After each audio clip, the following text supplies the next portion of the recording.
Hello everybody on YouTube. This is K3ARK here, Rocky Mountain Ham Radio. Name Joseph, and I haven't put out a video in a few days because, well, I have come down with the COVID. So I figure what better to do than just rest, relax, and make some FTA contacts, see if we can get this Portugal station there.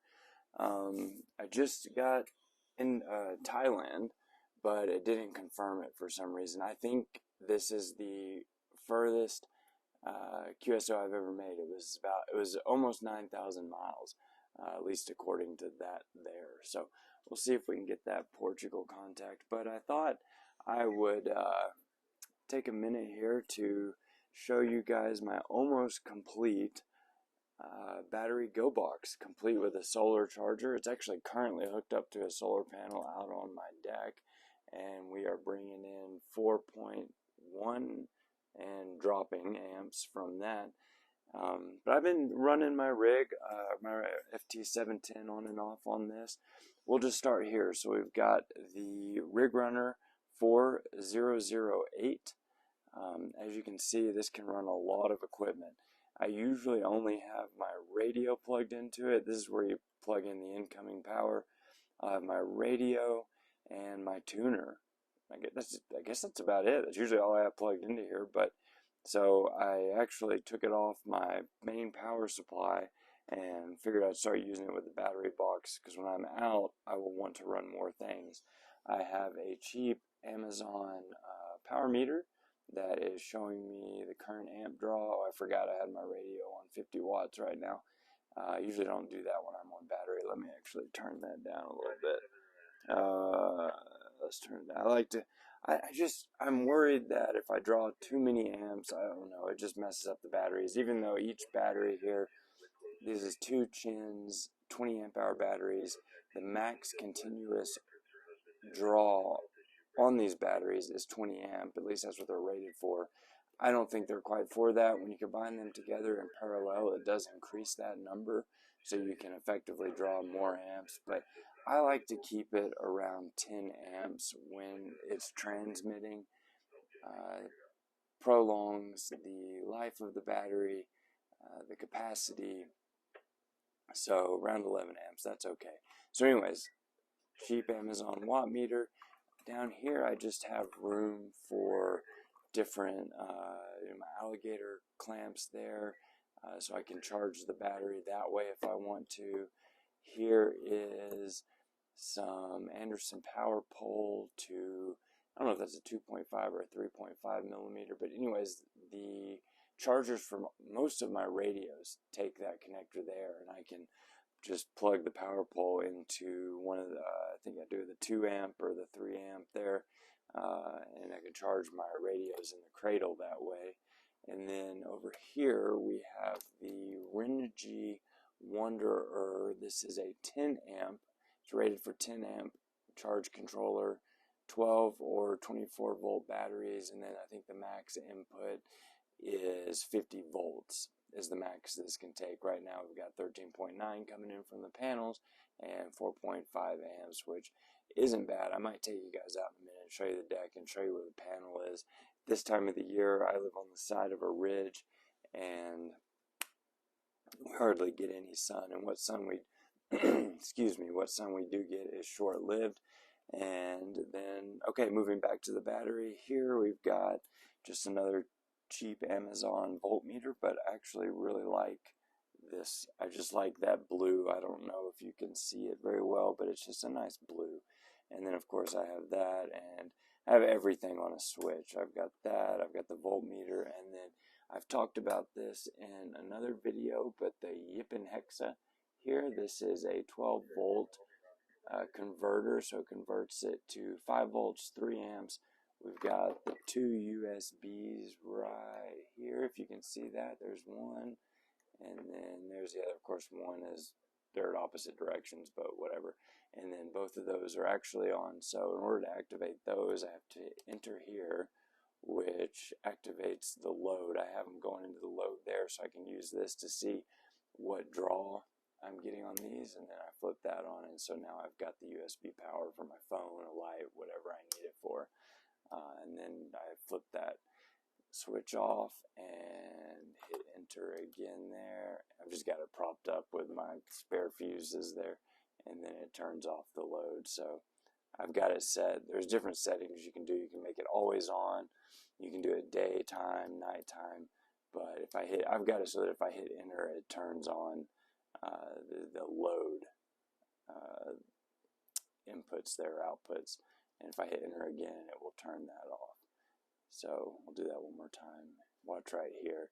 Enter, and it turns on. And then enter again, and it turns off. Alright, well, stand by just a sec. So that's the battery box. Stand by a minute, and I'll take you outside. Okay, so now we are out on my deck, and you can see this is my solar panel briefcase. It is the Boulder 100 by Goal Zero. Overall, I've had this for about 5 years. It's a great solar panel. I get about 75 to 80% efficiency out of it. I know now you can get more efficient solar panels. Excuse me. Like I said, I've got COVID and I'm getting over it. So yeah, anyways, maybe the newer ones are a little more efficient. I was watching a YouTube video the other day, and they were testing out the, so this is about I think these are about $250, these Goal Zero name brand solar panels. But if you go to Harbor Freight, you can get one of their 100-watt solar panels that I think actually produces 100 watts. I saw a YouTube video, and at least it did in that video. And you can get those for about 130, I think. But so anyways, yeah, so here's the solar panel, and then I'll kind of just pan around here so you can see the view from let's zoom out a little bit, the view from my deck. And then so this is east over there, and as we come around to the south, you can kind of see that the sun really rides those trees and that ridge. So here in about an hour, we won't have any more sun. Let's go over here and see what the chickens are doing. This is our chicken coop down here. And we got a couple guys right there.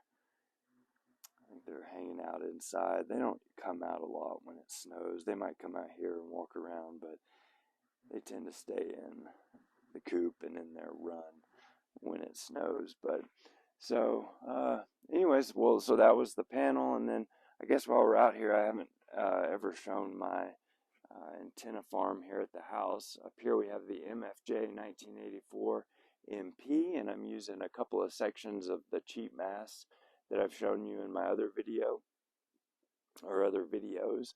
Using about 3 sections there to get it up a little bit higher. I do have the air wound choke to help with any common mode currents or RF coming back into the shack, and then that. So the feed point right there, I would say, is about 30 feet from the ground down below, and then it runs over to that tree. And even though it's running horizontal, it is sloped to the ground because it kind of slopes off that way. So the far end is going to be a little bit higher than the feed point. And then the antenna that you can see a little bit better there is the double bazooka. Try to block some of that sun. The double bazooka, that is a 75 meter for the phone portion of 80 meters or 75 meters. If you try to get the 80 meter double bazooka and use it in the phone portion, it won't work.